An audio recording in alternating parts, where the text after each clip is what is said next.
네, 안녕하세요. 나 주 안에 늘 기쁘다. 찬송의 가사처럼 주 안에서 늘 기쁜 서도석입니다. 전쟁터에서 전우를 만난 것처럼 오늘은 더 특별히 반갑습니다. 지난 멕시코 선교 여행을 잘 다녀왔습니다. 날짜로는 11박 12일이었는데 실제 계산을 해보니까 오고 가는데 5일이 걸렸고 실제 현지에서 있었던 그 시간은 7일 정도였습니다. 많은 분들의 기도 속에 여러 가지 일들이 있었지만 일정대로 잘 마치고 돌아왔습니다. 무엇보다 우리 멕시코의 수양관 그 미션 센터 그 건축이 완공돼서 입당식을 멕시코 전역 우리 형제자매님들과 함께 했고, 그리고 이어서 하계 수양회를 이렇게 멕시코 그 지역의 하계 수양회를 그곳에서 이렇게 함께 했습니다. 그리고 오고 가는 길에 여러 가지 일이 있었지만 많은 분들의 기도 가운데 무사하게 잘 돌아왔습니다. 그리고 지금 또 6차 하계 수양회, 우리 중고등부를 위한 6차 하계 수양회가 공주에서 계속해서 진행 중에 있습니다. 많은 분들이 오늘 참석했고, 또 저희 전주교회도 봉사를 위해서도 또 어머니하고 봉사회에서 이렇게 참여하고 계십니다. 내일까지 진행될 그 6차 하계 수양회가 잘 마무리될 수 있도록 계속해서 기도로 함께 해주시기를 부탁을 드립니다. 기도로 시작하겠습니다. 거룩하신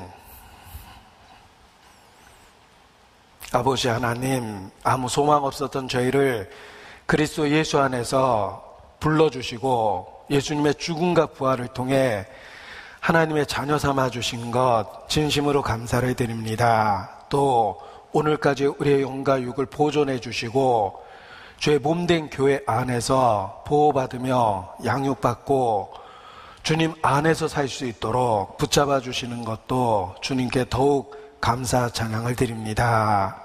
주의 더해지는 은혜 가운데 하계 수양회가 6차까지 진행되고 있습니다. 주의 권능으로 끝까지 함께 해주셔서 우리 모두 새롭게 변화될 계기로 삼아주시고 또 무엇보다 새로운 영혼들 구원받을 수 있도록 역사해 주시기를 주님께 기도합니다. 곧 이어질 7차 하계 수양회도 주께서 친히 예비해 주시고 더 많은 영혼이 구원받을 수 있도록 우리 가운데 역사해 주시기를 주님께 기도합니다. 또 지난 멕시코 선교 여행을 주님 안에서 무사히 다녀올 수 있도록 함께 해주신 것 알고 더욱 주님께 감사를 드립니다. 무엇보다 선교 일선에서 수고하시는 선교사님들의 사역과 가정을 주님 붙잡아 주시고 그 수고가 헛되지 않도록 역사해 주시기를 주님께 기도합니다. 또 중심교회로 멕시코 선교를 후원하는 전주교회 모든 형제 자매님들의 마음을 넓혀주시고 열어주셔서 항상 선교에 동참할 수 있도록 또 주께서 일깨워 주시고 인도해 주시기를 주님께 간구합니다. 또 이 시간 우리 각 사람을 살펴주시기를 주님께 기도합니다. 병든 자, 영과 육에 고통받는 자를 주께서 고쳐주시고 영육간에 온전케 만들어 주시기를 주님께 기도합니다. 슬픔 중에 있는 자를 위로해 주시고 더 좋은 것으로 주의 은혜 가운데 채워주시기를 주님께 기도합니다. 마지막이 될 수 있는 매일의 삶을 일깨워 주시고 더욱 주님 안에서 살 수 있도록 우리 각 사람 붙잡아 주시기를 주님께 기도합니다. 코로나의 위협으로부터 우리 각 사람을 지켜주시고 가정의 평강도 주의 권능으로 지켜주시기를 기도합니다. 이 시간 말씀 앞에 나온 우리 각 사람을 주의 진리로만 가르쳐 주시고 말씀을 듣고 전보다 더 가까이 주께 나아갈 수 있도록 우리 심령의 역사해 주시기를 주님께 기도합니다. 함께 하시는 주님, 오직 주의 권능과 은혜만을 의지하고 기다립니다. 우리 모두에게 긍휼을 베풀어 주시고 하나님의 영광을 나타내 주시옵소서. 주께 의지합니다. 고마우신 우리 구주 예수님 이름으로 기도합니다. 아멘. 네, 성경 빌립보서 찾겠습니다. 빌립보서 2장입니다. 319페이지 빌립보서 2장. 빌립보서 2장입니다.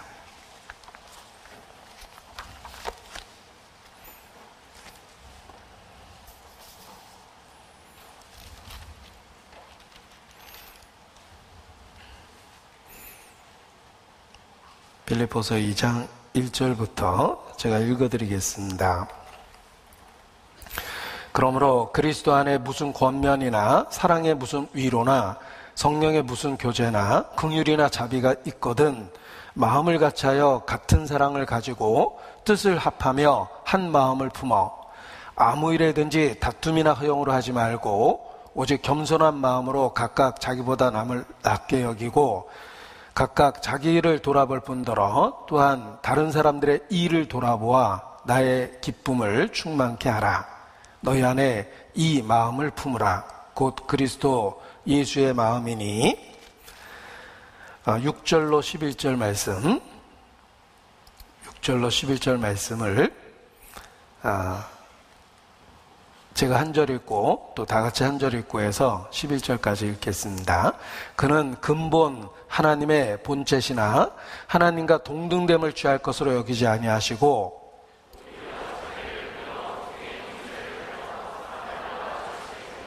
사람의 모양으로 나타나셨음에 자기를 낮추시고 죽기까지 복종하셨으니 곧 십자가에 죽으심이라.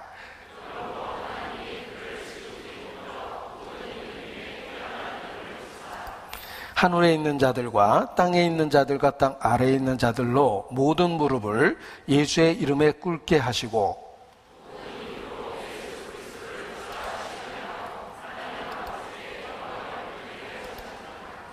12절 말씀은 같이 읽겠습니다. 그러므로 나의 사랑하는 자들아 너희가 나 있을 때뿐 아니라 더욱 지금 나 없을 때에도 항상 복종하여 두렵고 떨림으로 너희 구원을 이루라. 빌립보서 2장 6절로 11절까지의 말씀은 가장 아름다운 성경의 본문 중에 하나입니다. 왜냐하면 우리가 믿고 있는 예수 그리스도에 대한 그 믿음의 내용을 이렇게 가장 잘 선언하고 요약하고 있기 때문입니다.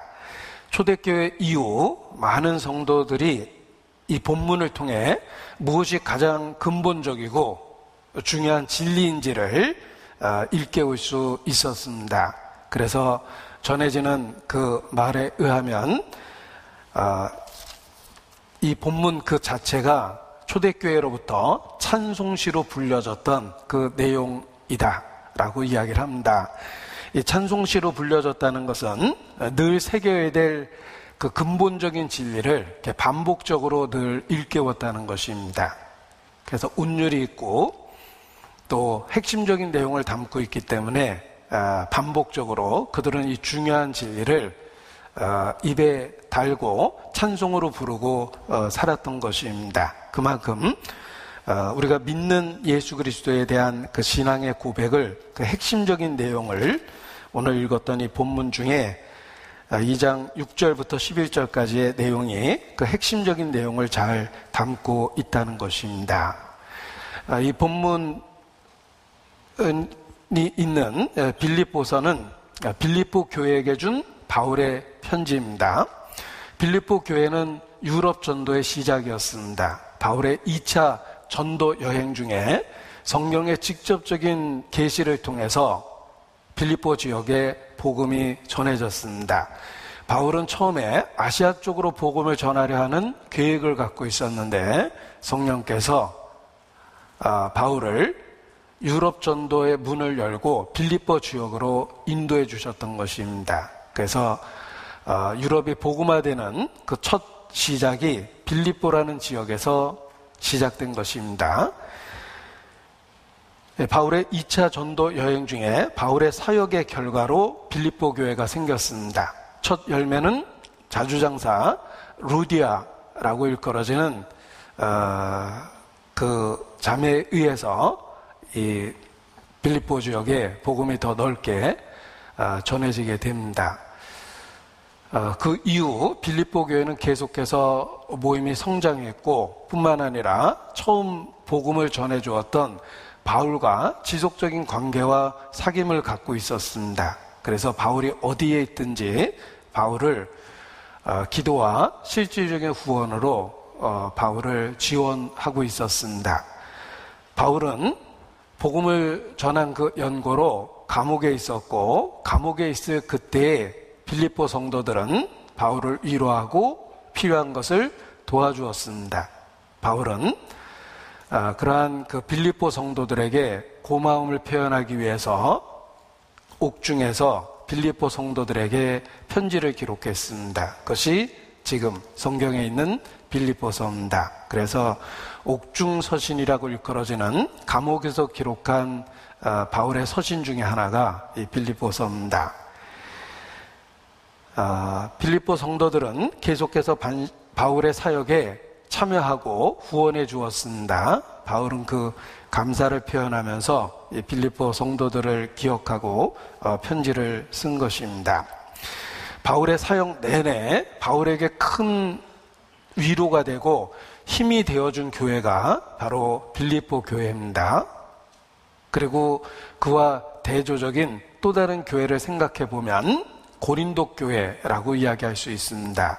고린도 교회도 바울의 사역에 의해서 탄생한 교회였지만 바울 사도에 대한 사도성에 대한 의문을 제시하고 바울을 비난하고 또 바울과 원수되는 행동도 많은 사람들이 했습니다. 그래서 빌립보 교회와 고린도 교회를 비교해 보면 더욱 마음에 큰 교훈이 됩니다.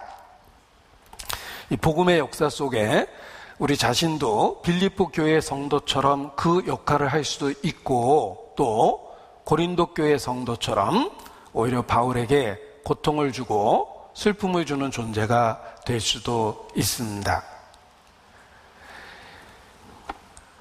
전주교회에 대해서도 생각해 봤습니다. 전주교회가 복음의 역사 속에 빌립보 교회와 같은 역할을 하고 복음이 전해지는 그 현장에 도움을 주고 위로가 되는 그 역할을 해야 되겠다라는 생각도 하고 그리고 전주교회 일원인 내 자신도 빌립보 성도들처럼 복음의 사역에 도움이 되는 위로가 되는 존재가 되어야 되겠다라는 생각을 해봅니다. 혹 고린도 성도들처럼 바울이 그들에게 복음을 전해 주었고 또 오랫동안 함께 있었음에도 불구하고 오히려 바울에게 고통을 주는 그런 존재가 되면 안 되겠다라는 생각도 해봅니다. 그래서 빌립보 교회와 고린도 교회를 비교해 보면서 우리 자신이 복음이 전해지는 그 역사 속에 어떤 모습으로 있어야 될까라는 교훈도 받을 수 있었습니다. 그리고 우리가 모이는 것을 교제한다 이렇게 표현하는데 이 교제의 참된 그 의미도 이 빌립보서에서 찾아볼 수 있습니다. 자, 우리가 교제한다라고 표현했을 때 오늘 교제가 있다, 교제에 빠지지 않아야 된다라고 이야기할 때 그 교제가 갖는 의미가 무엇일까라고 생각해 보면 이 빌립보에서 그 의미를 많이 찾아볼 수가 있습니다. 1장 27절에 보면 빌립보서 1장 27절입니다.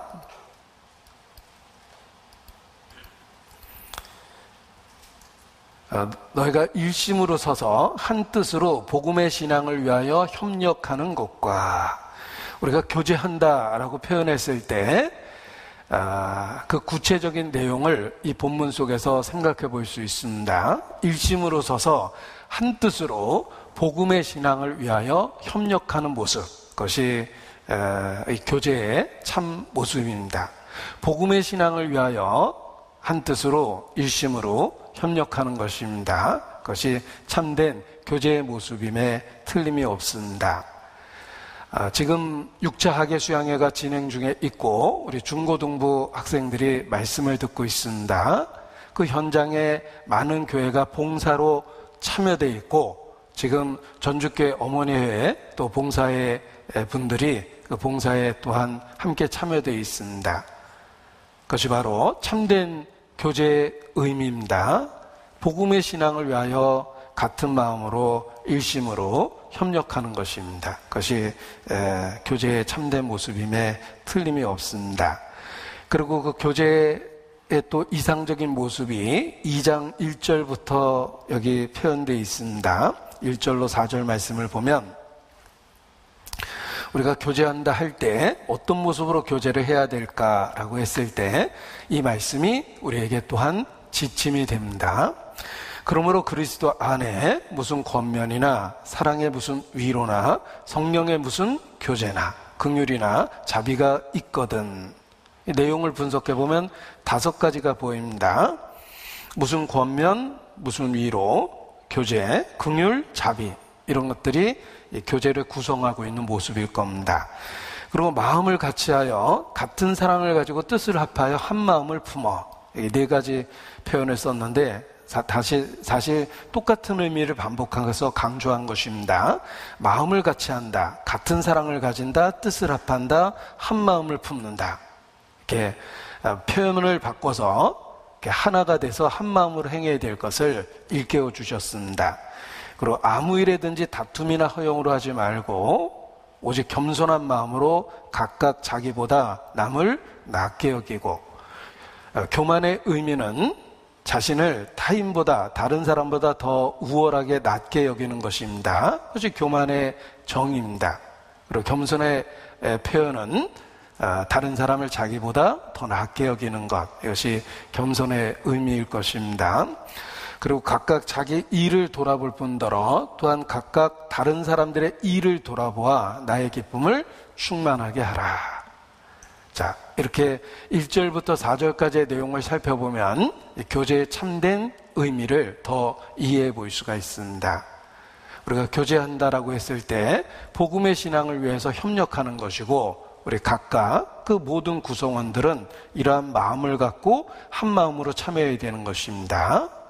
그리고 또 여기 빌립보에서 또 하나의 표현을 찾아보면 빌립보서 4장 14절입니다. 4장 14절. 그러나 너희가 내 괴로움에 함께 참여하였으니 잘하였도다. 빌립보 사람들아, 너희도 알거니와 복음의 시초에 내가 마케도냐를 떠날 때 주고받는 내 일에 참여한 교회가 너희 외에 아무도 없었느니라. 여기 참여하다라는 말에 일자가 써 있습니다. 나나주라고 그러는데 그 나나주의 표현에 보면 혹 교제 이렇게 되어 있습니다. 그러니까 우리가 교제한다라는 말의 구체적인 의미가 참여하는 것입니다. 희생과 수고와 봉사에 참여하는 것, 그것이 교제의 의미라는 것입니다. 그래서 우리가 교제한다라고 얘기했을 때 그것이 구체적으로 어떤 의미일까라고 생각해 보면 빌립보서에서 그 이상적인 모습을 많이 볼 수 있다는 것입니다. 내 괴로움에 함께 참여하였으니 또 내 일에 참여한 교회가 너희 외에 아무도 없었느니라. 이 참여하다라는 말이 바로 초대교회부터 교제한다는 그 의미로 쓰였다는 것입니다. 고통에 함께 참여하는 것입니다.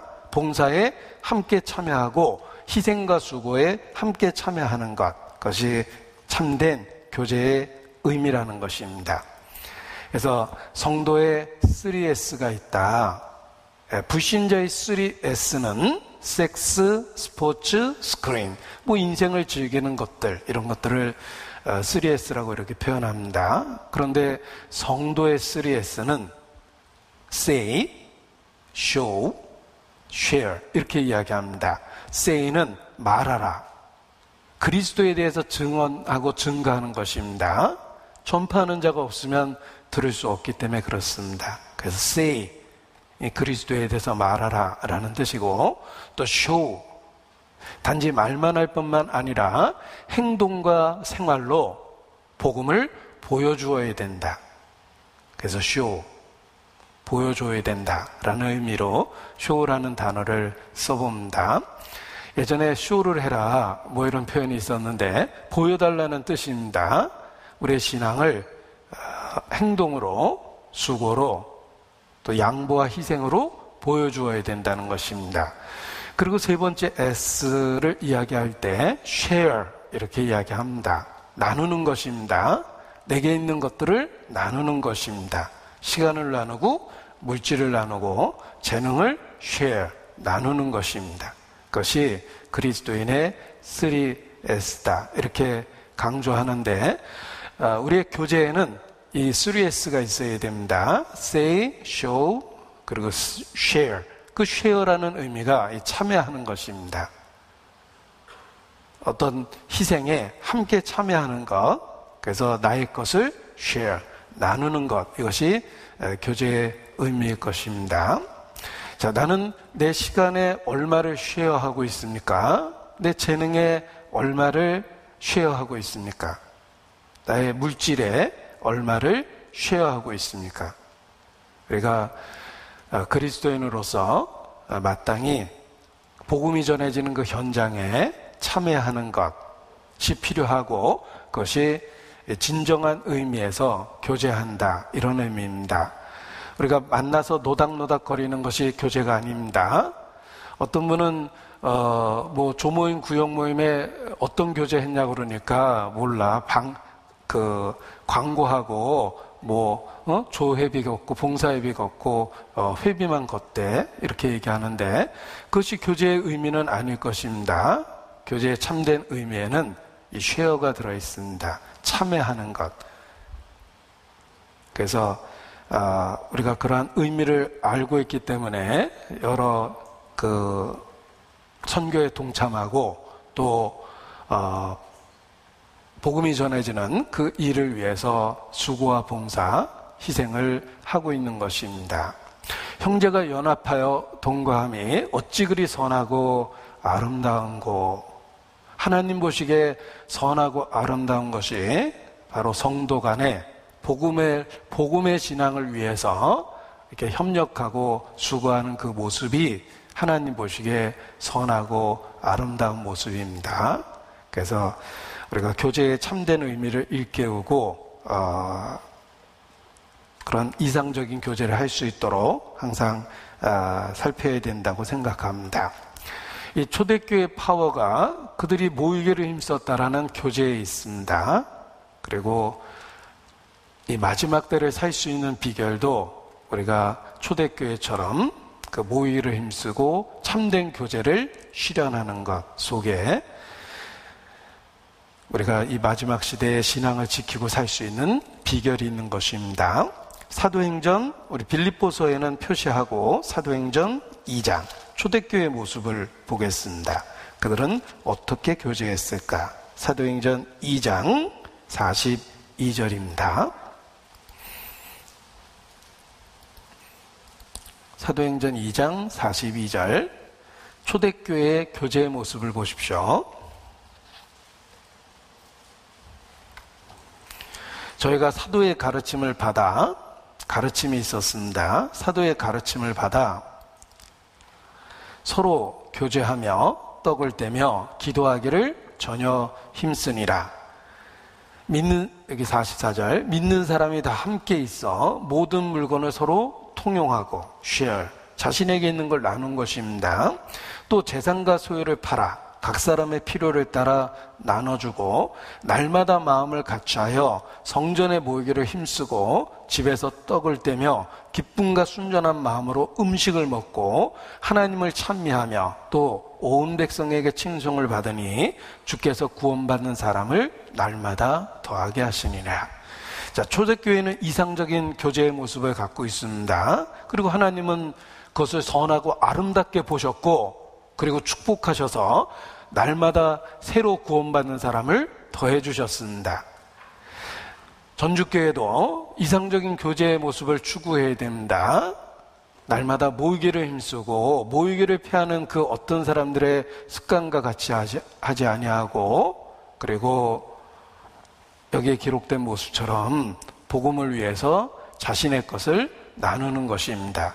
또 복음이 전해지는 그 현장을 위해 함께 참여하는 것입니다. 그것이 이상적인 이 교제의 모습입니다.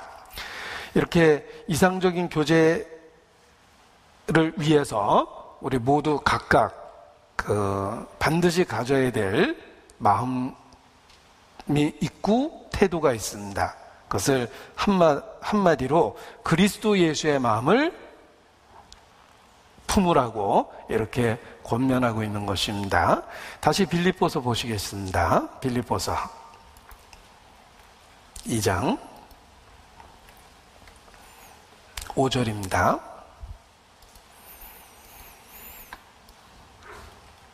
같이 읽습니다. 너희 안에 이 마음을 품으라. 곧 그리스도 예수의 마음이니.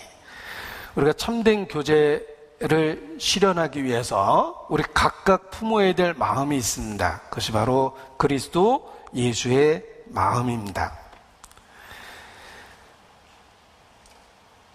그래서 너희 안에 이 마음을 품으라. 곧 그리스도 예수의 마음이다. 이렇게 직접적으로 교훈해 주고 계십니다.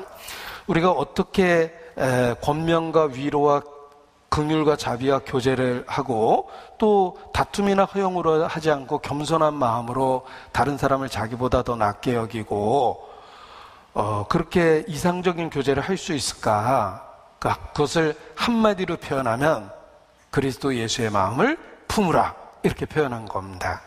우리 각 사람이 자기 본성, 원래 자신이 갖고 있는 본성이 아니라 우리 각 사람이 그리스도 예수의 마음을 품을 때 이상적인 교제가 실천된다는 뜻입니다. 그래서 이 말씀을 우리 각 사람에게 명령으로 주신 것입니다. 너희 안에 이 마음을 품으라. 곧 그리스도 예수의 마음이다. 자, 이 품으라라는 그 우리말 표현이 여러 가지 그 풍성한 교훈을 줍니다. 품으라라는 그 우리말 표현을 그대로 새겨보면 예를 들면 암탉이 알을 품고 있는 모습도 생각해 볼 수 있습니다. 같은 품으라는 우리의 또 똑같은 표현을 우리말로 쓰기 때문에 그렇습니다. 알을 품고 있으면 그 알이 병아리라는 새 생명으로 바뀝니다. 그리스도 예수의 마음을 품으면 마찬가지로 그리스도 예수의 생명이 우리의 삶 속에 나타납니다. 마음이 바뀌고 말이 바뀌고 행동이 바뀌고 삶의 목적이 바뀝니다. 그리스도 예수의 마음을 품으면 알을 품어서 생명을 만들어내듯이 우리가 그리스도 예수의 마음을 품고 살면 결국은 우리 삶에 변화가 일어나는 겁니다. 예수 그리스도의 형상이라는 그 변화가 만들어지기 시작합니다. 그래서 이상적인 교제를 위해서 그리스도 예수의 마음을 품어야 되고 그리스도 예수의 마음을 품고 매일의 삶을 살면 우리의 삶에 그리스도의 생명이 나타납니다. 마음이 바뀌고 말에 하나님의 은혜가 들어있고 그리고 행동에 그리스도의 희생이 나타나게 되어 있는 것입니다. 이 마음을 품으라. 그리스도 예수의 마음이다. 그 전에는 그냥 본성입니다.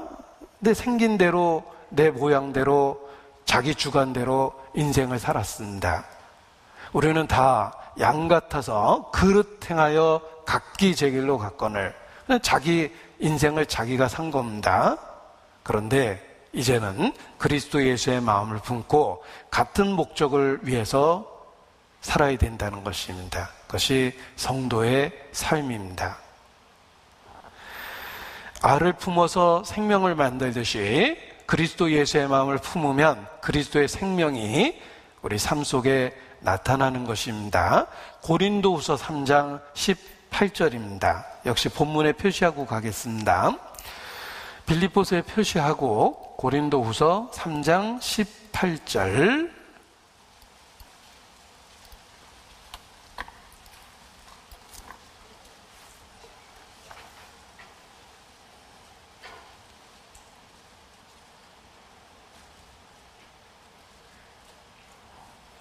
같이 읽습니다. 우리가 다 수건을 벗은 얼굴로 거울을 보는 것과 같이 주의 영광을 보매 저와 같은 형상으로 화하여 영광으로 영광에 이르니 곧 주의 영으로 말미암음이니라. 자, 저와 같은 형상으로 화하여 라는 건 단번에 일순간에 변한다는 뜻이 아니라 계속적으로 지속적으로 반복적으로 변한다는 뜻이며 진행적인 의미가 있습니다. 매일의 삶 속에 생명이 계속해서 만들어지듯이 지속적인 변화를 갖는다는 뜻입니다. 저와 같은 형상으로 화하여 진행적인 의미고 현재적인 의미고 반복적인 의미입니다. 우리가 성령을 통해서 삶의 변화를 경험하게 되는 것입니다. 그리스도 예수의 마음을 품으면 점점 그리스도 예수처럼 마음이 바뀌고 말이 바뀌고 행동이 바뀌어 나간다는 뜻입니다. 그래서 또 하나의 예수처럼, 예수님처럼, 작은 예수처럼 이 땅에서 새로운 삶을 살게 되는 것입니다. 그래서 매일의 삶에서 자신의 자아가 아니라 그리스도 예수의 마음을 품고 살아갈 때 그리스도의 형상으로 점점 변화된다는 것입니다. 자동차에 비유하면 자동차를 내장되어 있는 그 배터리의 힘으로만 움직이려고 하면 자동차를 꿈쩍꿈쩍하게 할 뿐이지 움직일 수가 없습니다. 그런데 엔진의 힘으로 자동차를 움직이면 시속 100km 이상으로도 달려갈 수 있습니다. 만일 엔진이 없이 배터리의 힘으로만 자동차를 움직이려고 하면 처음에는 꿈쩍거리고 움직이는 것처럼 요란하게 소리도 내지만 결국은 지속성이 없어서 사용할 수가 없습니다. 자동차는 배터리의 힘으로 움직이는 게 아니라 엔진의 힘으로 움직여야 됩니다. 우리의 삶의 변화가 그렇습니다. 우리 자신의 본성에 속한 자아만을 갖고 움직이려고 하면 그냥 요란한 소리만 나고 실질적으로는 변화되지 않습니다. 항상 그 자리 그렇게 있게 됩니다. 지속성이 없기 때문에 그렇습니다. 그러나 엔진의 힘을 이용하면 우리가 힘차게 달려갈 수 있게 되는 것입니다. 전자제품도 그렇습니다. 전자제품을 내장된 배터리의 힘으로만 쓰게 된다면 일정한 시간을 쓸 수밖에 없지만 만일 전원에 연결돼서 지속적으로 힘을 공급받는다면 계속해서 사용할 수가 있습니다. 그와 같이 우리가 신앙생활을 자신에게 속한 본성적인 것만 갖고 살아가려고 하면은 어느 순간 금방 지쳐버리고 한때 열심이었다가 지속성이 없습니다.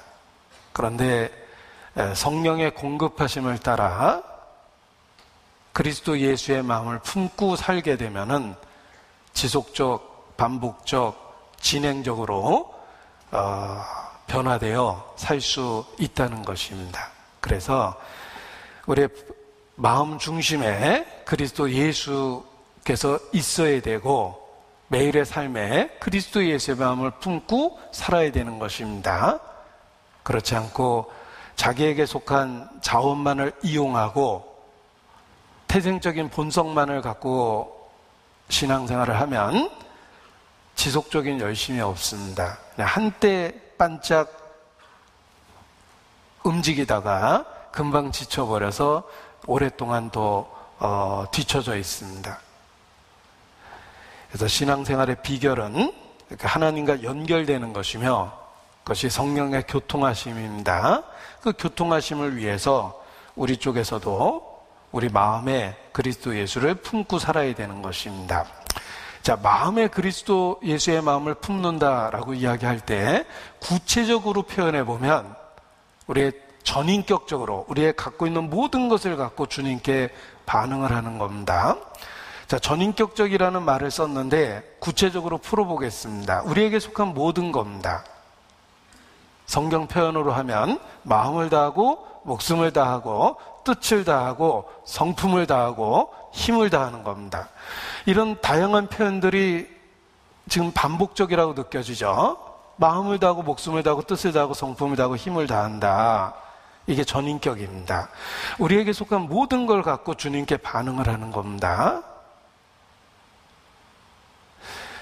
그래서 예를 들면 우리의 인격을 구성하고 있는 것을 지정이라고 구별을 해보기도 합니다. 우리의 인격은 지식, 그리고 감정, 의지로 이루어져 있다. 이렇게 분석을 하는데 그렇게 분석했을 때도 마찬가지입니다. 지식, 그리스도 예수에서 점점 더 많이 알아가야 됩니다. 예수님에 대한 아는 지식을 늘려가야 돼요. 우리의 신앙의 변화가 없는 이유는 그리스도를 아는 지식이 일정하고 똑같은 것을 반복하고 더 나아지지 않기 때문입니다. 지식을 늘려가야 됩니다. 지식을 늘려가고 감정입니다. 우리의 감정적인 공감 동의를 통해서 복음을 붙잡아야 됩니다. 알 건 알고 공감할 건 공감하고 그리고 의지가 있죠. 예, 결단하고 결심하고 그 결단과 결심을 반복하는 겁니다. 이것이 전인격적으로 반응하는 겁니다. 지정이 전체가 동원된 겁니다. 알 것을 알고 지식을 늘려가야 되며 감정적으로 공감하고 의지, 결단하고 결심하고 그 결단과 결심을 계속해서 반복하는 것. 이것이 복음에 대한 반응입니다. 자, 우리는 그리스도 예수의 마음을 품어야 됩니다. 구체적으로는 전인격적으로 반응해야 됩니다. 마음을 다하고 목숨을 다하고 뜻을 다하고 성품을 다하고 힘을 다하는 겁니다. 알 것은 알고 감정적인 공감을 하고 그리고 결단과 결심을 끊임없이 반복하는 겁니다. 그것이 그리스도 예수의 마음을 품는 것입니다. 그리고 그때 비로소 성령께서 역사하셔서 구하고 찾고 두드리는 자에게 성령을 주시지 않겠느냐는 말씀처럼 우리의 부르짖음에 성령이 응답하셔서 변화를 일으킵니다. 그리고 점차 그리스도의 형상으로 우리를 매일의 삶에서 변화시키는 것입니다. 어떻게 신앙생활을 해야 될까? 그리스도 예수의 마음을 품는 것입니다. 그리스도 예수의 마음을 품기 위해서 우리는 전인격적으로 반응을 해야 됩니다.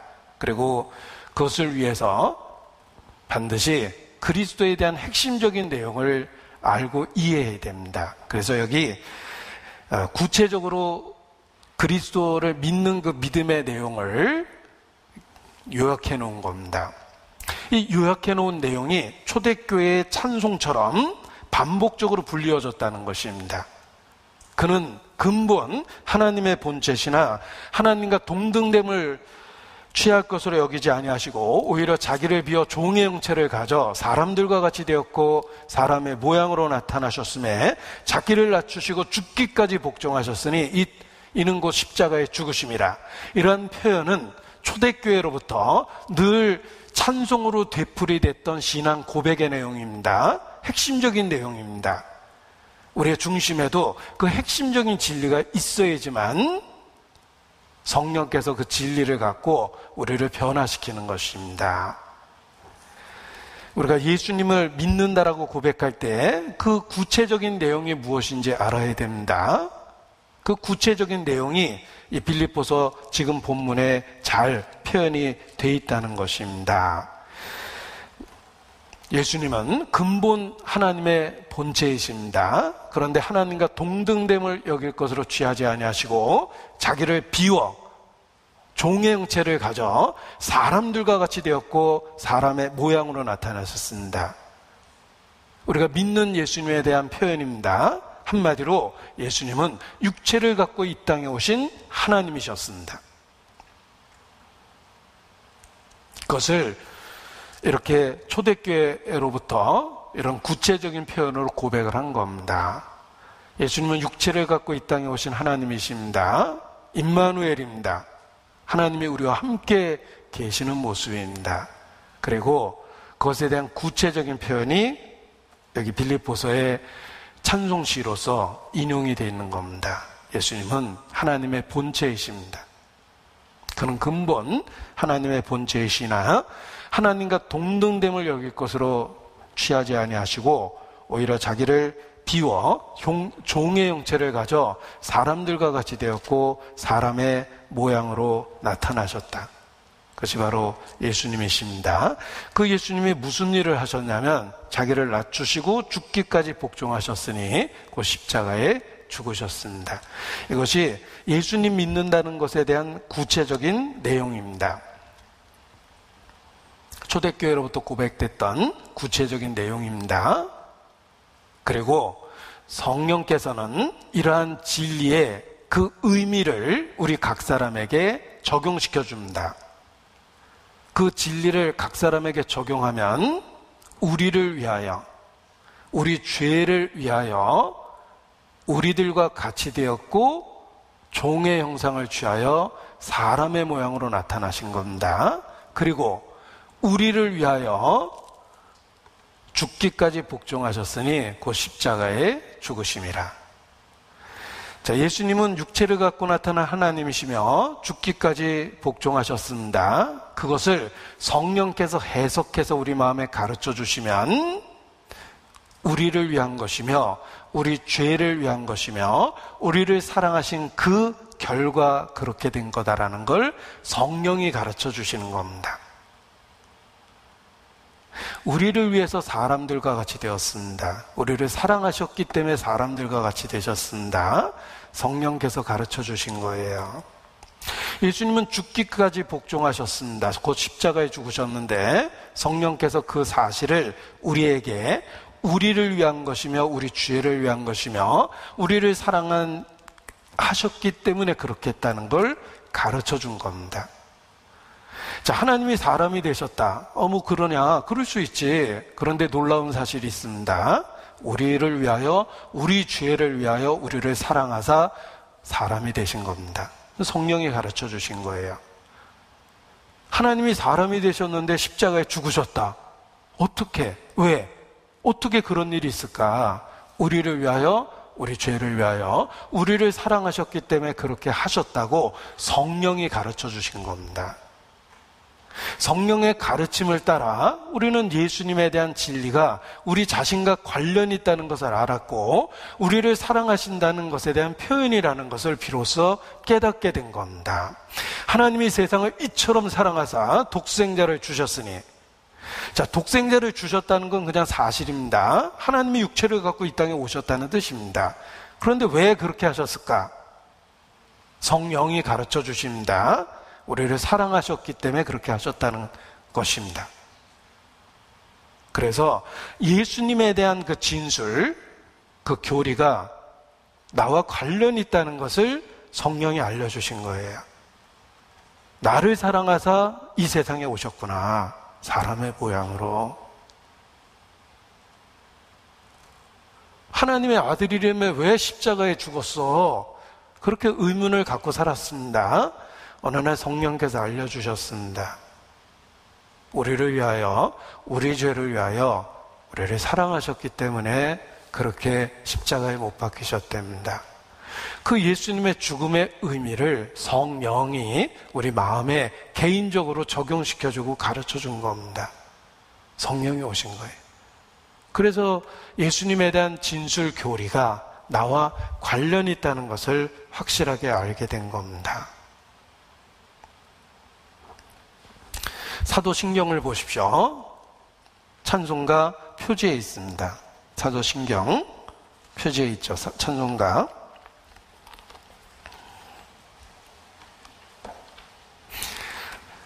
믿고 있는 우리 믿음의 구체적인 핵심적인 내용을 횡설수설하지 않고 핵심을 요약한 것이 사도신경입니다. 아포스텔스 크리드, 핵심적인 진리를 요약한 내용이라는 뜻입니다. 크리드라는 말이 사도신경 이렇게 번역을 했는데, 이 내용을 보십시오. 전능하사 천지를 만드신 하나님 아버지를 내가 믿사오며 그 외아들 우리 주 예수 그리스도를 믿사오니 이는 성령으로 잉태하사 동정녀 마리아에게 나시고 본디오 빌라도에게 고난을 받아서 십자가에 못 박혀 죽으시고 장사한 지 4일 만에 죽은 자 가운데서 다시 살아나시며, 이건 역사입니다. 사실입니다. 사실에 대한 진술이에요. 자, 여기 제가 읽었습니다. 그래서 그게 하나님이 이 세상에 오셔서 십자가에 못 박아 죽으셨다. 이런 일이 있었구나. 그런데 나와 무슨 관련이 있는데? 성령께서 나와 관련이 있다는 걸 알려주신 거예요.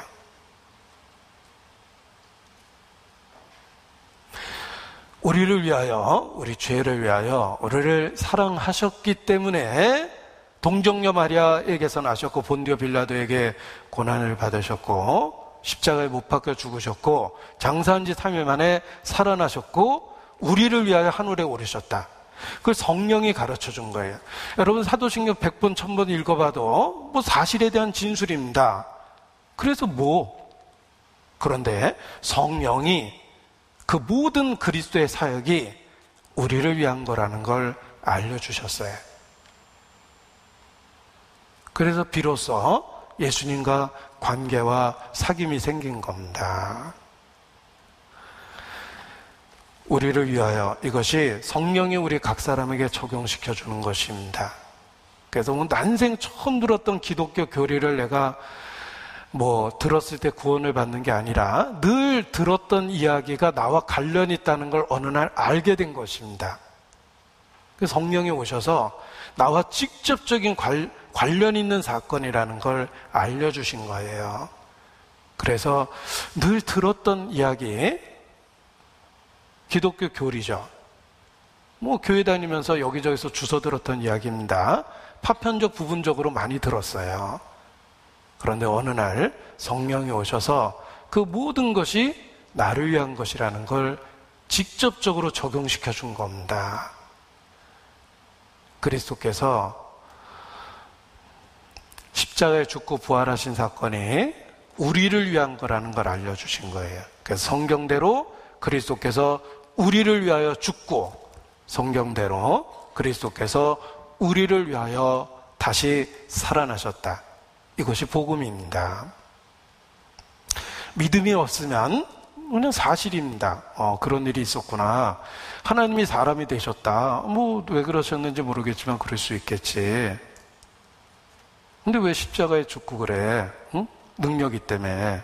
그리스도는 내려와서 자기 능력을 보여줘야지.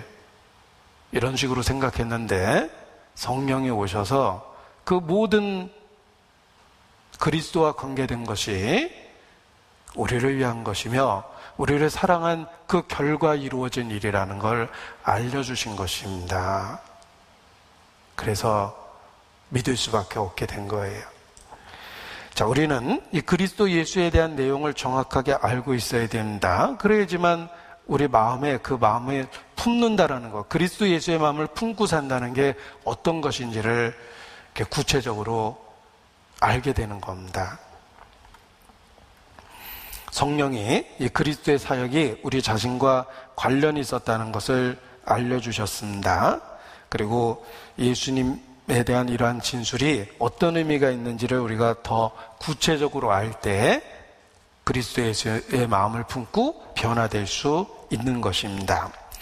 자, 그는 근본 하나님의 본체시나 하나님과 동등됨을 취할 것으로 여기지 아니하시고 오히려 자기를 비워 종의 형체를 가져 사람들과 같이 되었고 사람의 모양으로 나타나셨다. 자, 이것이 예수님에 대한 표현입니다. 예수님은 누구신가? 라는 질문에 대한 답입니다. 한마디로 육체를 갖고 이 땅에 오신 하나님이십니다. 천지를 지은 창조주, 자신이 지은 만유보다 더 크신 하나님께서 자신이 만든 세계에 육체를 갖고 이 땅에 오셨습니다. 이 아바타라는 말이 한동안 유행했습니다. 아바타의 개념이 무슨 뜻인지 이해하는 분이 많이 계실 겁니다. 그와 같이 예수님은 창조주의 아바타예요. 육체를 갖고 이 땅에 오신 하나님 자신이셨습니다. 갑자기 와서 오면 혹 우리가 믿지 못할까 봐 아주 세밀하게 예수님 초림에 관한 예언을 320군데 주셨습니다. 이 성경이 곧 내게 대하여 증거하는 것이라. 모세의 글, 다윗의 시편, 선지자의 글, 이 모든 것이 나를 증거하는 것이라고 얘기하셨는데 정말 그렇습니다. 구약에는 예수님 초림에 관한 예언이 320군데가 있습니다. 많은 증거 속에서 예고하셨고 그리고 실제로 오시고 그 모든 예언을 구체적으로 성취하셨습니다. 예수님은 정말 육체를 갖고 오신 하나님이셨습니다. 그래서 예수님이 하신 말씀이 아주 독특한 표현을 쓴 겁니다. 보십시오. 선지자는 하나님이 가라스되 이스라엘아 들으라 하나님이 가라스되 이게 선지자의 표현입니다. 예수님은 나는 너에게 이르노니 예수님은 육체를 가진 하나님이셨기 때문에 그렇게 직접적으로 표현할 수 있었던 겁니다. 그래서 유대인이 듣고 기이 여겼습니다. 이는 권세 있는 자의 말과 같다. 예수님은 권세 있는 하나님 자신이셨어요. 그래서 하나님이 가라스되 이렇게 얘기하지 않고 나는 너희에게 이르노니 소자야 안심하라 네 죄사함을 받았느니라. 하나님 외에 누가 죄를 용서합니까? 예수님은 정말 하나님이셨어요. 그래서 그렇게 직접적인 권위를 갖고 하나님의 말씀을 선포했고 때로는 죄사함을 선언하기도 하셨습니다. 그의 말에는 권세가 있었어요. 정말 하나님이셨습니다. 그런데 말만 했다면 과대망상증이죠. 말만 했다면 자기를 신이라고 여기는 과대망상증 환자가 많습니다. 예수님은 말만 한 게 아니라 능력이 하나님이셨습니다. 바람과 풍랑을 잔잔케 하셨습니다. 자연을 다스렸어요. 정말 하나님이셨습니다. 귀신을 말 한마디로 내쫓으셨습니다. 영적 세계에 대한 권세를 갖고 있었어요. 진짜 하나님이셨어요. 병든 자를 고치셨습니다. 나면서 소경된 자, 의학적으로 불가능한 치유 사건을 일으키셨습니다. 질병을 다스리셨어요. 정말 하나님이셨기 때문입니다. 심지어는 죽은 자를 3번이나 살리셨습니다. 생사를 주관하는 하나님이셨기 때문입니다. 그리고 결정적인 증거는 부활하셨어요. 그리스도는 예수님은 자기를 하나님이라고 말로만 주장한 과대망상증 환자가 아닙니다. 정말 부활하셨어요. 자신의 모든 주장과 가르침이 하나님으로부터 왔다는 걸 명확하게 입증한 겁니다. 부활하셨어요. 모든 이단의 교주는 말만 크게 하고 죽고 초라해졌어요. 예수님은 부활하셨어요. 그 엄청난 가르침과 주장이 사실이라는 걸 부활로서 명확하게 입증하셨습니다. 능력으로는 죽은 자 가운데 살아나셔서 하나님의 아들임을 명확하게 입증하셨습니다. 내 말로 인하여 믿지 못하게 했거든 내가 하는 그 일을 인하여 나를 믿으라. 그래야면 내 안에 아버지께서 계신 줄 너희가 알 것이니라. 나와 아버지는 하나이니라. 정말 예수님은 하나님 자신이셨습니다. 본래 하나님을 본 사람이 없을 때 독생하신 하나님이 나타내셨으니 말씀이 육신이 되어 우리 가운데 거하심에 우리가 보니 아버지의 독생자의 영광의 은혜와 진리가 충만하더라. 본래 하나님을 본 사람이 없었는데 예수님은 정말 하나님 자신이셨습니다. 자, 예수 그리스도 이전에는 하나님에 대해서 솔직히 아는 게 없었어요. 용어, 명칭 이 정도 알았어요. 하나님이란 용어, 전능자라는 그 명칭 정도만 알고 있었어요. 구체적인 지식이 없죠. 그러니까 인간의 상상력이 여러 종교를 수백만 개나 만들어낸 거예요. 신이 이런저런 모습이라고. 예수님이 오셨습니다. 하나님이 어떤 분인지를 육체를 갖고 나타내셨습니다. 이제는 예수님 안에서 하나님은 더 이상 추상적이지 않습니다. 애매하거나 모호하지 않습니다. 하나님이 어떤 분이신가? 예수님을 생각하면 알 수 있어요. 예수님이 어떻게 말씀하셨고 어떤 말씀을 하셨고 어떤 행동을 하셨습니까? 어떤 사람의 말과 행동을 살펴보면 그 사람의 된됨의 인격을 알 수가 있어요. 예수님은 하나님이 어떤 분인지를 육체를 갖고 언행을 갖고 우리가 충분히 이해할 수 있도록 가르쳐 주시고 표현해 주시고 나타내 주신 겁니다. 예수님을 생각해 보십시오. 예수님이 하신 말씀을 생각하고 예수님이 하신 행동을 생각하고 예수님에 대한 묘사, 기록을 살펴보십시오. 이제 더 이상 하나님은 추상적이지 않습니다. 내가 믿는 하나님이 어떤 분인지 예수 그리스도의 모습 속에서 분명하게 계시된 겁니다. 인간에 대해서 진실하고 인간에 대해서 애정과 사랑을 갖고 인간을 불쌍히 여기고 우리의 고통에 눈물을 흘리고 우리의 삶에 동참하시는 하나님의 모습을 독생자 예수님을 통해서 분명하게 알게 된 것입니다. 예수님은 하나님 자신이기 때문에 그렇습니다. 그래서 좀 어려운 말이지만 예로부터 예수님을 표현할 때 Windows into God 이런 표현을 씁니다. 저는 이 표현이 너무나 마음에 들었습니다. 윈도우는 창문이란 뜻입니다. Enter God. 하나님을 향해서 난 창문과 같다. 하나님이 어떤 분인지 추상적이고 모호했는데 하나님이 어떤 분인지 알려주는 창문이 하나 난 겁니다. 육체를 갖고 오신 하나님의 모습, 성육신, 예수님이 바로 그런 뜻을 갖고 있습니다. 자, 하나님을 향해서 난 창문이라는 게 어떤 뜻인지 여기 표현해 보겠습니다. 예, 집이 한 채 있습니다. 사방이 꽉 막혀 있습니다. 그 안에 나라는 존재가 있는데 사방이 꽉 막혀 있기 때문에 캄캄해서 아무것도 보이지 않습니다. 아무것도 없는 캄캄한 공간에 갇혀 있는 겁니다. 주변도 보이지 않고 바깥에 무엇이 있는지 전혀 알 수도 없고 그리고 자기 형상도 안 보입니다. 온통 어둠이에요. 이것이 그리스도가 없었던 우리의 모습이에요. 우리는 하나님에 대해서 캄캄했던 겁니다. 그런데 하나님께서 창문을 하나 내셨어요. 이 집에 창문을 하나 만들었습니다.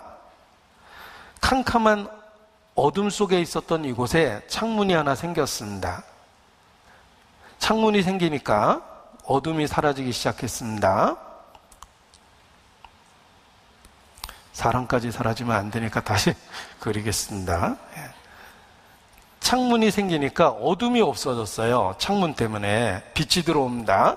빛이 들어오면서 방 안 광경이 보이기 시작합니다. 아, 방 안에 이 방이 이렇게 생긴 방이었구나를 알게 되었고 빛이 들어오니까 자기 손과 발과 자기 모습이 보이기 시작합니다.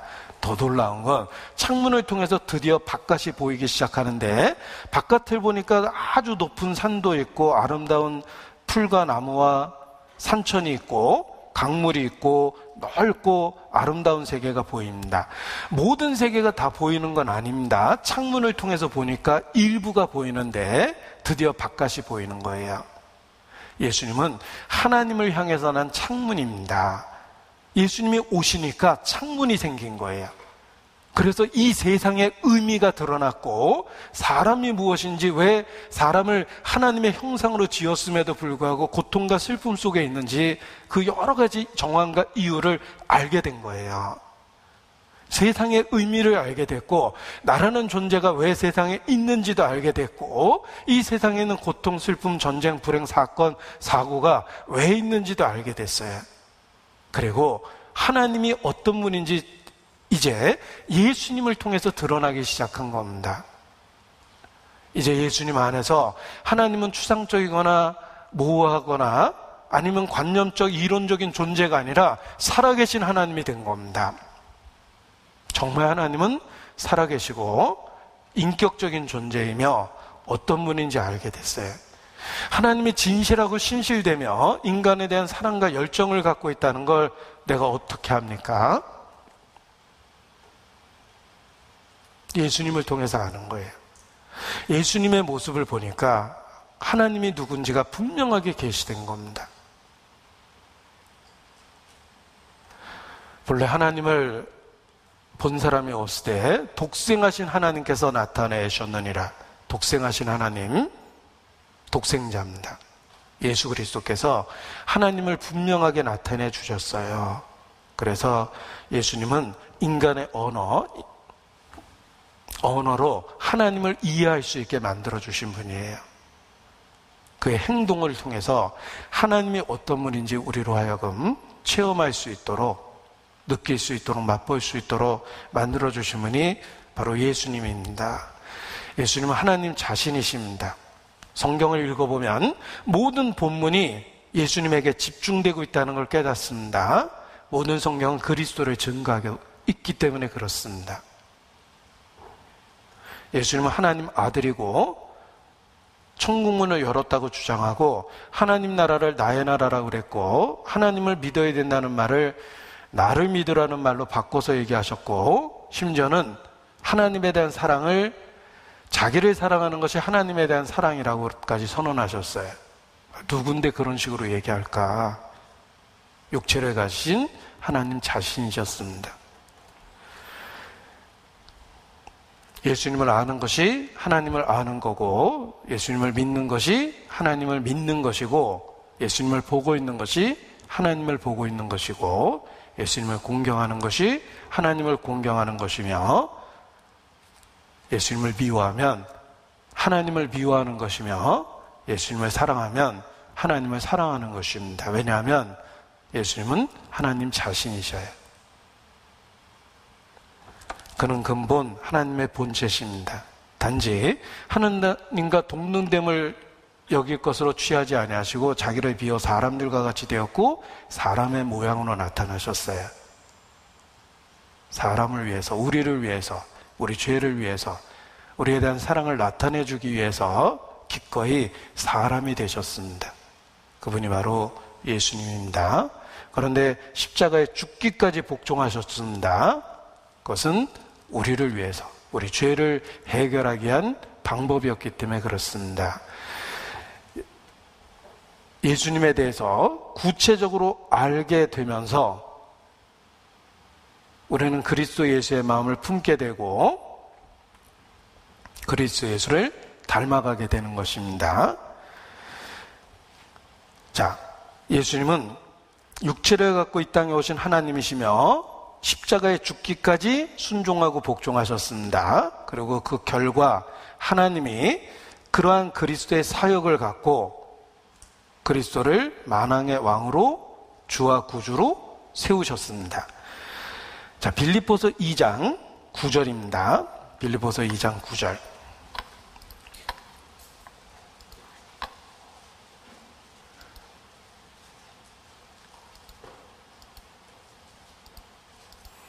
이러므로 하나님이, 보십시오. 예수님은 육체를 갖고 이 땅에 오신 하나님 자신이셨습니다. 십자가에 죽기까지 복종하셨습니다. 그 그리스도의 사역의 결과로 하나님이 이루신 일이 있습니다. 이러므로 하나님이 그를 지극히 높여 모든 이름 위에 뛰어난 이름을 주사 하늘에 있는 자들과 땅에 있는 자들과 땅 아래에 있는 자들로 모든 무릎을 예수의 이름에 꿇게 하시고 모든 입으로 예수 그리스도를 주라 시인하여 하나님 아버지께 영광을 돌리게 하셨느니라. 자, 예수님 육체를 갖고 이 땅에 오셨습니다. 하나님 자신이셨습니다. 그리고 십자가에 죽기까지 복종하셨는데 그러한 그리스도의 사역의 결과로 하나님은 예수님을 주와 구주로 세우시고 모든 피조물의 세계에 대한 권한을 그 예수님께 주셨습니다. 왜냐하면 이 왜냐하면이 중요합니다. 이러한 그리스도의 사역을 통해서 하나님은 그리스도를 주와 구주로 세워주셨습니다. 왜냐하면 그 모든 것이 우리를 위해서, 우리 죄를 해결하기 위해서, 우리에 대한 사랑을 나타내 주기 위해서 하신 일이라는 겁니다. 이 그리스도의 존재, 사역을 통해서 하나님께서는 예수님을 만왕의 왕으로 모든 권세를 갖고 있는 존재로 세워주셨습니다. 그 결과 우리가 합법적으로 그리스도 안에서 죄사함을 받고 하나님의 자녀가 되고 왕같은 제사장으로 그리스도가 있는 그곳에 함께 있게 된 겁니다. 합법적 위치를 우리에게 주기 위해서 그리스도의 사역을 가지고 그리스도를 왕으로 세워주신 겁니다. 사도행전 5장 31절입니다. 사도행전 5장 31절.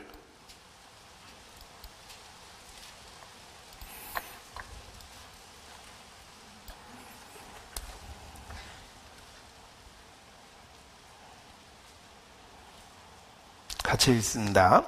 이스라엘로 회개케 하사 죄사함을 얻게 하시려고 그를 오른손으로 높이사 임금과 구주를 삼으셨느니라. 자, 하나님은 그리스도의 사역을 통해서 그리스도를 높여주셨습니다. 어느 정도로 높여주셨냐면 하늘에 있는 자들과 땅에 있는 자들과 땅 아래에 있는 자들 모두 무릎을 꿇고 주라고 부를 수 있는 만왕의 왕의 위치에 세워주셨고 주와 구주로 세워주셨습니다. 그런데 이 모든 역사가, 그리스도의 모든 역사가 우리를 위한 것이라는 것입니다. 이스라엘로 회개케 하사 죄사함을 얻게 하시려고 그를 오른손으로 높이사 임금과 구주를 삼으셨느니라.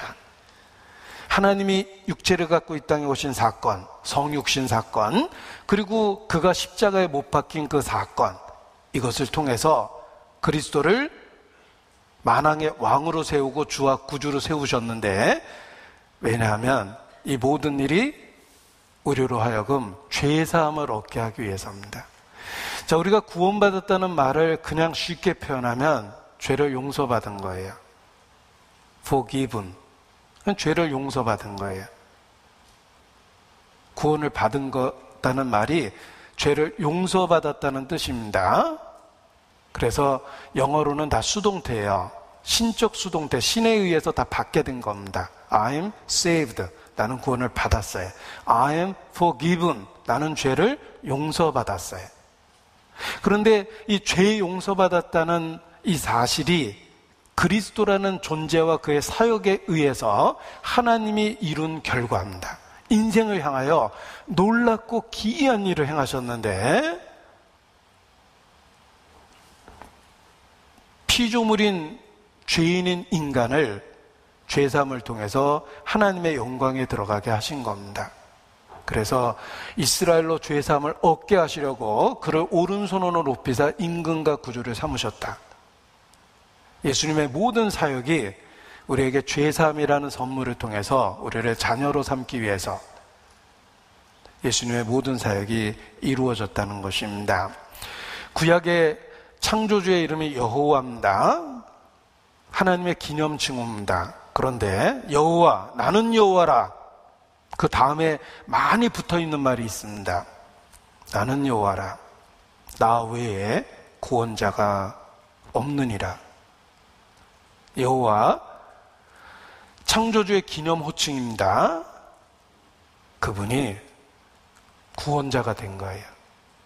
왜냐하면 자기를 비어 종의 형체를 가져 사람들과 같이 되었고 사람의 모양으로 나타나셔서 십자가에 죽기까지 복종하셨기 때문에 여호와, 그가 구원자라는 영광을 같이 갖게 된 겁니다. 그전에는 그냥 창조주의 기념 호칭이었는데 이제는 그 여호와라 일컬어지는 그분이 구원자가 되신 거예요. 사람을 구원자라고 부르는 것은 창조주에 대한 모독입니다. 성경에서 유일하게 구원자라는 호칭을 갖고 있는 분은 여호와 하나님 자신이기 때문에 그렇습니다. 성육신 사건과 십자가의 사건을 통해서 여호와 하나님이 모든 권세를 갖게 됐는데 구원자로서, 구세주로서의 영광을 갖게 됐다는 것입니다. 자, 예수님이 하늘에 오르사 하나님 우편에 앉아 계시다고 표현하는데 그 말이 구원자로서의 권세를 갖게 됐다는 뜻입니다. 우리가 자리에 앉다라는 말이 어떤 권력과 신분을 누리게 됐다는 말을 자리에 앉았다는 표현을 씁니다. 예수님이 하나님 우편에 앉아 계십니다. 하늘과 땅의 모든 권세를 갖고 그 자리에 합법적으로 앉으셨어요. 왜냐하면 사람이 되었고 십자가에 죽기까지 복종하셨기 때문에 합법적으로 하나님 우편에 앉아있는 구세주가 된 거예요. 이제 창조주께서 단지 창조주라는 권능의 하나님이 아니라 인간을 죄사함을 통해서 합법적으로 구원해 줄 수 있는 구세주가 되신 겁니다. 우리의 구세주는 하나님 우편에 앉아 계십니다. 저는 하늘에 오르사 하나님 우편에 앉아 계십니다. 천사와 권세, 그 모든 권세가 그에게 복종하고 있습니다. 하늘과 땅의 모든 권세를 갖고 있는 우편에 앉아 계시기 때문입니다. 베드로전서 3장 22절도 보겠습니다. 베드로전서 3장 22절.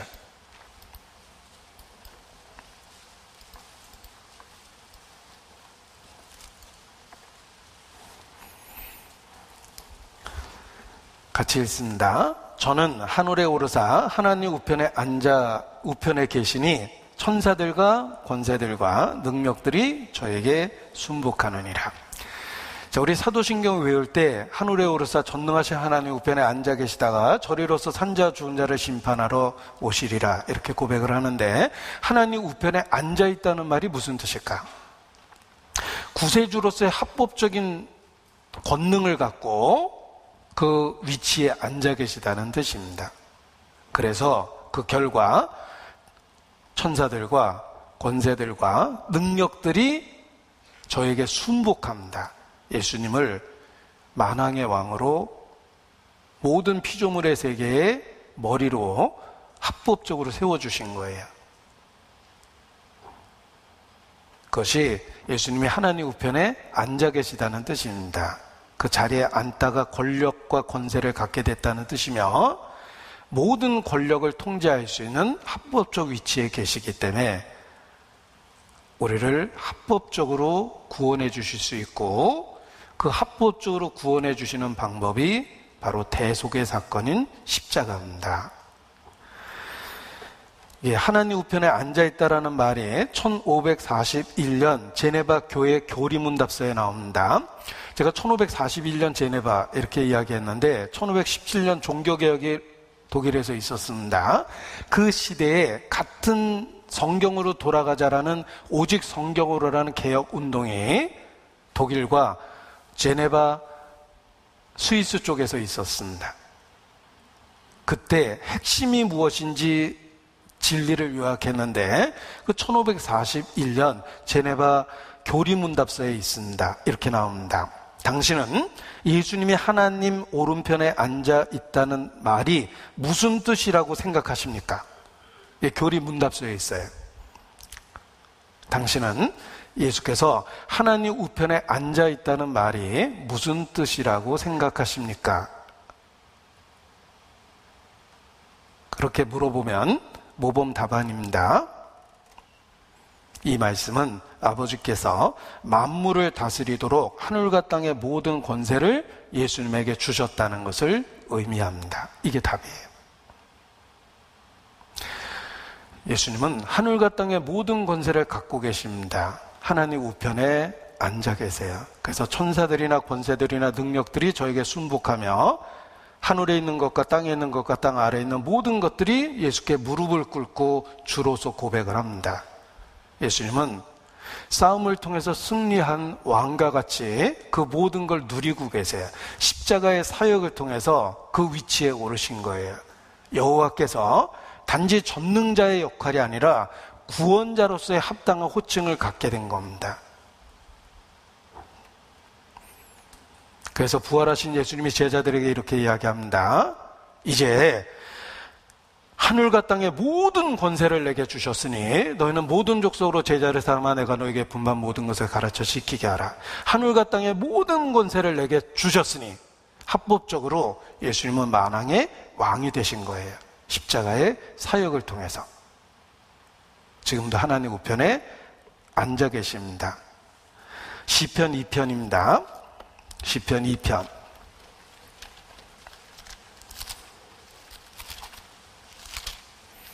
시편 2편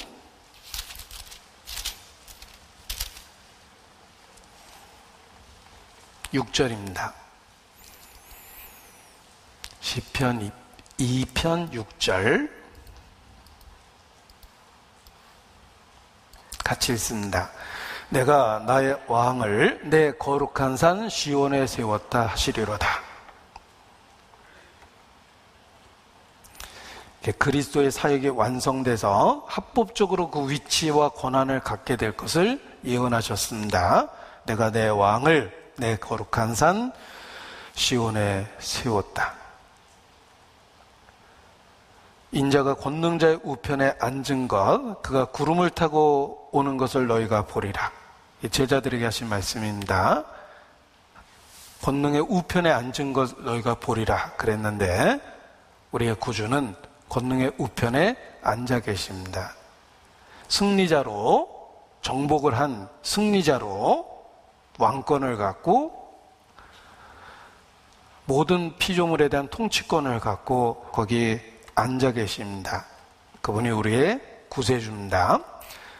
모든 통치권을 갖고 앉아 계시기 때문에 다스리시며 보호하시며 지금도 영적 전쟁에서 우리가 승리할 수 있도록 그리스도가 이루신 승리에 참여할 수 있도록 우리를 인도하고 계십니다. 왜냐하면 우리의 구세주는 지금도 하나님 우편에 앉아 계시기 때문에 그렇습니다. 제자들이 복음을 전할 때 제자들만 일을 했다면 초대교회 역사는 없습니다. 우리 제자들 하나 됨됨이를 보면 믿을 만한 사람은 별로 없습니다. 어디서 이런저런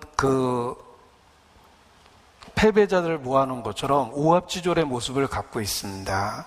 그래서 예수님 죽을 때 다 흩어져 버린 거예요. 한 사람도 안 남고. 그리고 그 대적자들도 제자들 모습을 보고 학문 없는 범인이다. 제대로 된 세상적인 표현으로 특별한 인재가 없었습니다. 그럼에도 불구하고 초대교회에 놀라운 역사가 일어납니다. 그 이유는 제자들의 사역의 결과가 아니라 함께 하신 주님의 사역의 결과입니다.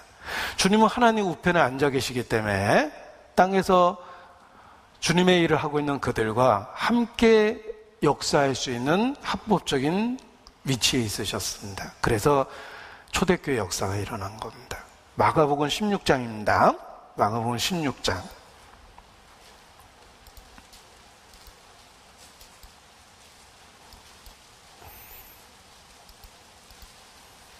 마가복음 16장. 주 예수께서 말씀을 마치신 후에 하늘로 올리우사 하나님 우편에 앉으시니라. 이 앉아있다는 표현이 그냥 앉아서 끝난 게 아니라 권력, 모든 걸 다스릴 수 있는 왕으로서의 권력을 갖고 있기 때문에 땅에서 지금 활동하는 제자들의 사역에 함께 하실 수 있었던 겁니다. 하늘에 있는 것들과 땅에 있는 것들과 땅 아래에 있는 모든 것들이 예수님께 무릎을 꿇고 주라 고백한다고 그랬습니다. 우편에 앉아 계시거든요. 그러니까 어떤 일이 일어났는지 보십시오. 제자들이 나가 두루 전파할세 주께서 함께 역사하사 그 따르는 표적으로 말씀을 확실히 증거하시니라. 하늘과 땅의 모든 권세를 갖고 있는 주께서 그 권력의 자리에 앉아있기 때문에 땅에서 사역하는 그들의 보잘것없는 사역을 축복하시고 결과가 있게 만드신 겁니다. 주께서 함께 역사하사. 지금도 그렇습니다. 지금도 하나님 우편에 우리 구세주께서 앉아있기 때문에 우리가 이 땅에서 하는 모든 일에 능력이 있고 의미가 있는 겁니다. 너희가 땅에서 매면 하늘에서도 매일 것이요 땅에서 풀면 하늘에서도 풀리리라. 왜냐하면 우리 구세주가 하나님 우편에 앉아있기 때문에 이 땅에서 우리가 그 권력을, 파워를 누릴 수 있게 된 겁니다. 그게 교회예요. 교회는 하늘의 우편에 앉아 계신 주의 능력을 땅에서 나타내는 그런 존재입니다. 우리 자신이 이 땅에 홀로 있는 게 아닙니다. 우리의 구주는 모든 권세를 갖고 하나님 우편에 앉아 계시기 때문에 다스리시고 보호하시고 우리가 승리할 수 있도록 우리의 삶의 현장에 함께 역사하십니다. 선교사를 보낼 때 불러주는 찬송이기도 합니다. 너의 가는 길에 주의 평강이 있으리 영광의 왕 함께 가시니 너의 걸음 주 인도하시리 주의 강한 손 널 이끄시리. 너의 가는 길에 평강의 왕, 영광의 왕 함께 하시니 너의 걸음걸음 주 인도하시리 주의 강한 손 널 이끄시리. 자, 파송되는 사람에게, 일꾼에게 얼마나 큰 위로가 되겠습니까? 하늘과 땅의 모든 권세를 갖고 계신 주께서 함께 하십니다. 우리의 이 땅에서의 삶이 우리가 홀로 고군분투하는 삶이 결코 아닙니다. 영광의 왕, 평강의 왕이 함께 하십니다. 왜냐하면 우리의 구세주는 정복한 왕으로 하나님 우편에 앉아 계십니다.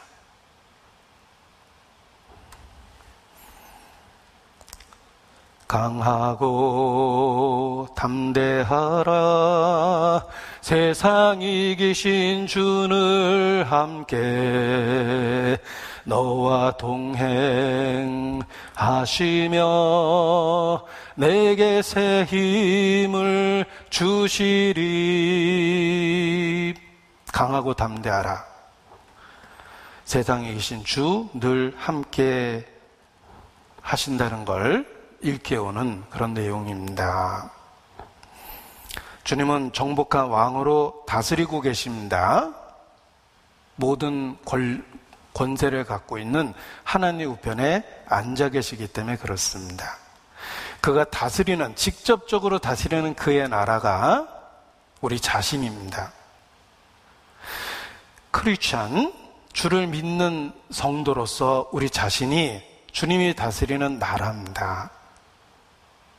그래서 하늘에 앉아 계신 그의 권능이 우리의 삶 속에 이 땅에서 체험되는 겁니다.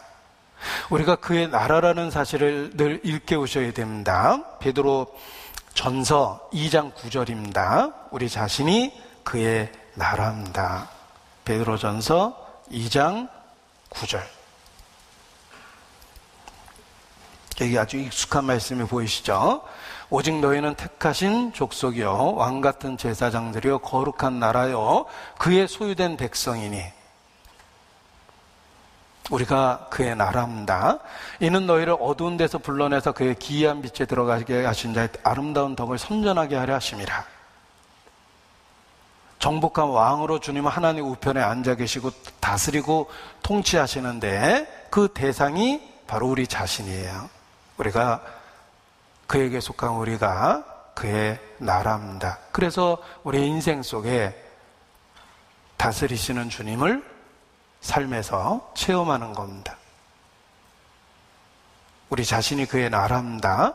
여기 한 구절 화면을 통해서 더 보여드리겠습니다. 요한계시록 1장 6절에 보면 그 아버지 하나님을 위하여 우리를 나라와 제사장으로 삼으신 그에게 영광과 능력이 세세토록 있기를 원하노라.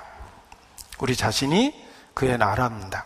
우리를 그의 나라로 삼아주셨고 주님은 그 권능을 갖고 우리의 삶을 다스려 주시기 때문에 능력을 체험하게 됩니다. 이 땅에 있는 우리는 삶의 계속적인 고난 가운데 있습니다. 우리 인생 자체가 갖고 있는 고난이 있어요. 예를 들면 살아있는 한 육체를 갖고 있으니까 질병에 시달립니다. 여기저기 아프죠.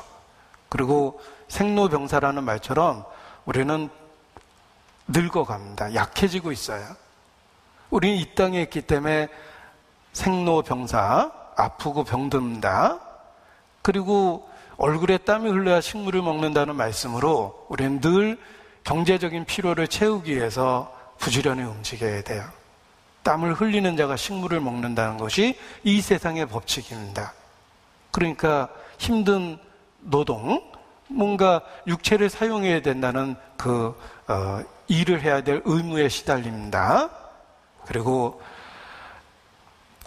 사람은 관계 속에 살기 때문에 사람이 만들어내는 갈등과 고통과 슬픔들이 있어요. 사건, 사고가 있어요. 내가 나 혼자만 잘해서 인생이 편안한 게 아니라 나한테 소속된 사람들이 많기 때문에 우리는 함께 편안해야 돼요. 그러니까 삶이 얼마나 복잡합니까? 우리는 아직 이 땅에 있기 때문에 이런저런 고난을 받고 게다가 주의 이름을 부르기 때문에 세상 사람이 받지 않는 신앙적인 어려움과 고통도 있습니다. 많죠. 그런데 기억할 것은 우리 구세주는 하나님 우편에 앉아 계시고 정복한 왕이기 때문에 이 땅에서의 우리의 삶에 능력을 주고 도움을 준다는 겁니다. 그래서 우리가 고난이 없다라고 얘기하시는 게 아니라 고난을 견딜 만하게 하겠다. 철저하게 계획된 고난이라는 걸 일깨워줘요. 주님의 허락하심이 없으면 참새 한 마리도 떨어지지 않습니다. 하물며 너일까 보냐.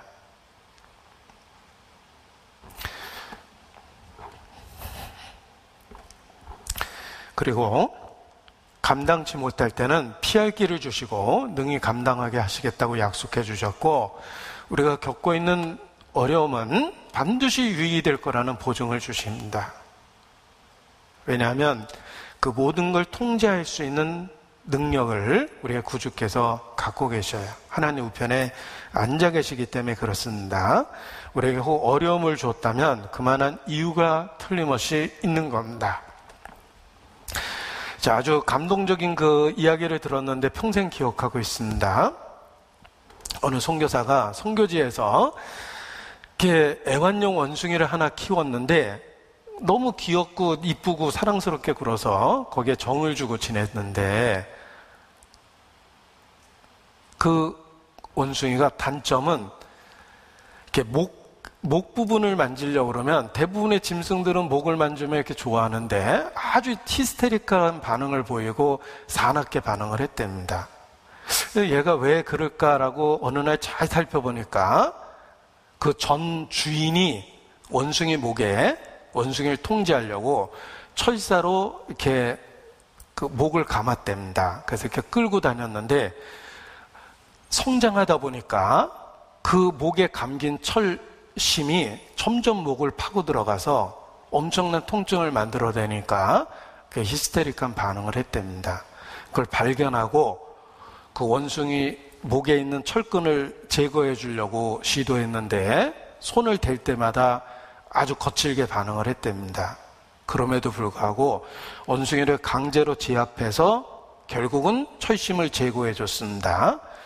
원숭이는 엄청나게 반항하고 자기를 잘 대해주던 주인이 자기한테 왜 이럴까 하고 막 발악을 했습니다. 그런데 고통의 시간이 지나고 그때부터 편안해지기 시작했어요. 왜냐하면 늘 목을 감고 있었던 철심이 없어졌기 때문입니다. 선교사는 그 경험을 통해서 자기에게 오는 고통도 그런 의미가 있다는 걸 깨달았어요.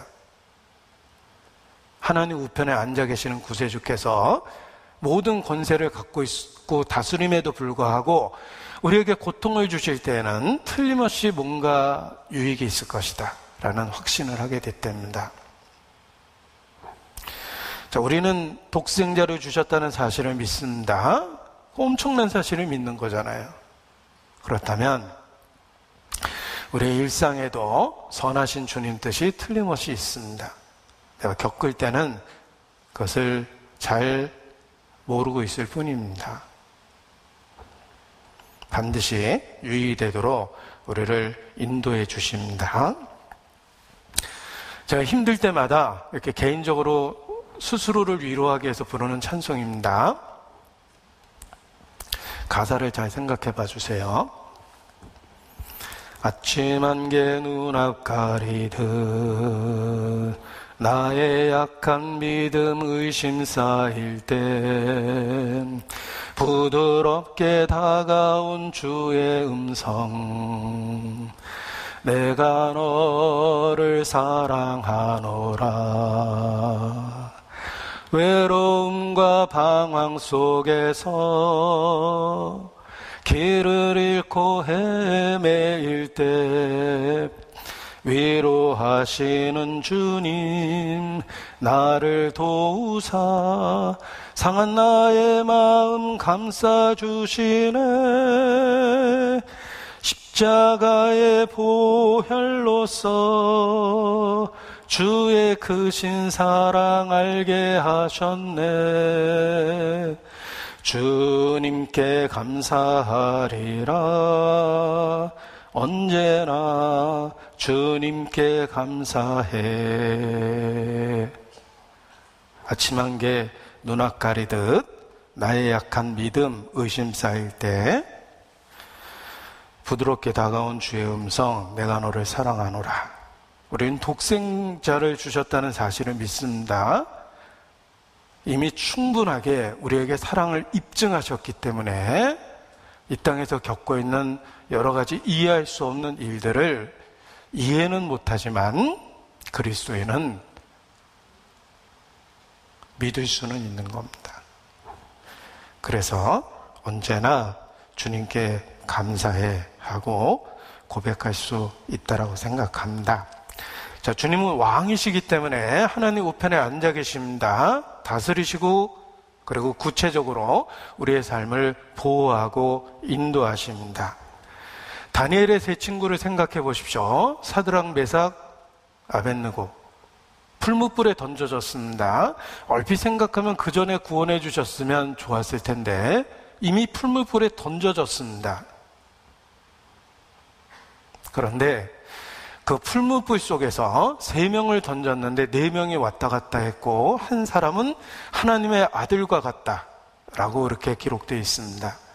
그 풀무불 속에 주님은 함께 계셨고 냄새 하나 나지 않도록 머리털 하나 상치 않도록 그들을 보호해내셨습니다.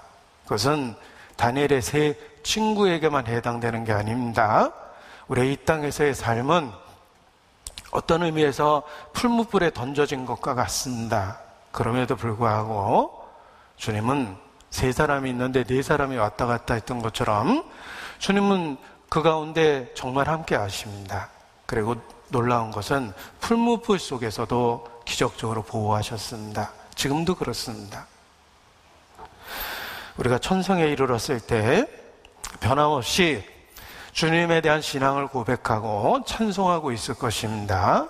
그것은 모든 권세를 갖고 계신 주님께서 보호하고 다스렸고 인도하신 결과입니다.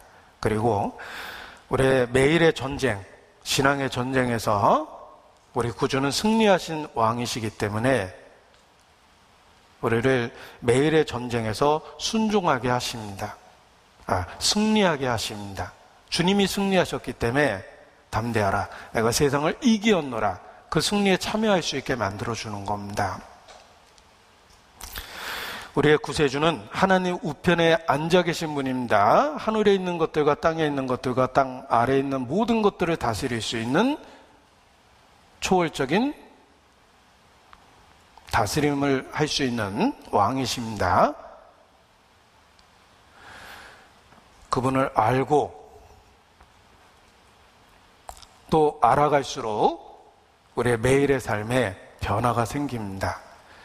만왕의 왕 앞에 우리가 해야 될 태도는 딱 하나예요. 복종하고 순종하는 겁니다. 왕 앞에, 절대 권력 앞에 우리가 할 수 있는 일은 복종하고 순종하는 것입니다. 우리 구세주 앞에 우리가 이 땅에서 해야 될 일은 복종하고 순종하는 겁니다. 그래서 제가 좋아하는 여자 이름 중에 하나가 복순 씨예요. 복종하고 순종하는 복순이가 돼야 되겠다, 이런 생각을 합니다. 그리고 복종과 순종의 결과로 주님은 우리의 삶을 다스리고 인도하신다. 자, 그리스도인의 삶, 구원을 받는 우리가 구원을 이루는 실제의 삶에서 구원을 나타내면서 살 수 있는 비결은 그리스도 예수의 마음을 품는 것입니다. 우리가 믿는 그리스도 예수는 육체를 갖고 계신 하나님이시며, 그리고 십자가에 죽으실 때까지 복종하셔서 만왕의 왕이 되신 분입니다. 우리가 그분을 알고 그분의 마음을 우리 마음에 그대로 취할 때에 삶의 변화가 일어납니다. 그래서 그리스도인답게 변화되게 되어 있습니다. 자, 그리스도 예수의 마음을 품으면 그리스도 예수님처럼 마음과 생각이 바뀌고 말투와 행동이 바뀝니다. 그래서 우리가 있는 그곳에서 작은 예수라는 표현처럼 예수님의 삶의 일부를 재현하면서 살 수 있게 됩니다. 그래서 하나님의 영광이 나타나게 되는 겁니다. 이게 합당한 비유인지 모르겠는데, 어떤 국가의 이익을 위해서 활동하는 어떤 비밀 조직이 있다고 생각을 해보겠습니다. 국가의 이익을 위해서 적과 싸우는 비밀 조직이 있습니다. 비밀이라는 말은 외적으로 드러난 건 다양한 신분을 갖고 있어요. 엔지니어일 수도 있고, 의사일 수도 있고, 기술자일 수도 있고, 평범한 회사원일 수도 있습니다. 그런데 사실은 국가를 위한 비밀 조직에서 일을 합니다. 그러면 다양한 현장의 다양한 모습으로 있지만, 일단 명령이 주어지면 그 명령 수행을 위해서 행동을 합니다. 그리스도인이 그렇습니다. 복음의 신앙을 위하여 주님의 나라를 위해서 우리가 이 땅에 살고 있는데, 다양한 모습으로 이 땅에 살게 하셨습니다. 그런데 똑같은 목적을 갖고 우리가 살고 있는 겁니다. 그것은 먼저 그의 나라와 그의 의를 구하라는 말씀처럼 하나님 나라를 위하여, 그리고 복음을 위하여, 그리스도의 영광을 위하여 우리가 이 땅에 존재합니다. 다양한 모습을 갖고 있기 때문에 적에게 더 적진에서도 효과적으로 활동할 수 있고, 그리고 승리에 참여할 수 있는 것입니다. 그래서 그리스도인은 어떤 모습으로 이 땅에 살든 자신의 그 정체성을 일깨워야 됩니다. 나는 크리스찬입니다. 나는 예수 그리스도를 믿습니다. 내가 믿는 예수 그리스도는 육체를 갖고 오신 하나님이시며 나를 위하여 십자가에 죽기까지 하셨습니다. 그리고 지금은 하늘과 땅의 모든 권세를 갖고 하나님 우편에 앉아 계십니다. 나는 그 예수 그리스도를 믿는 크리스찬입니다.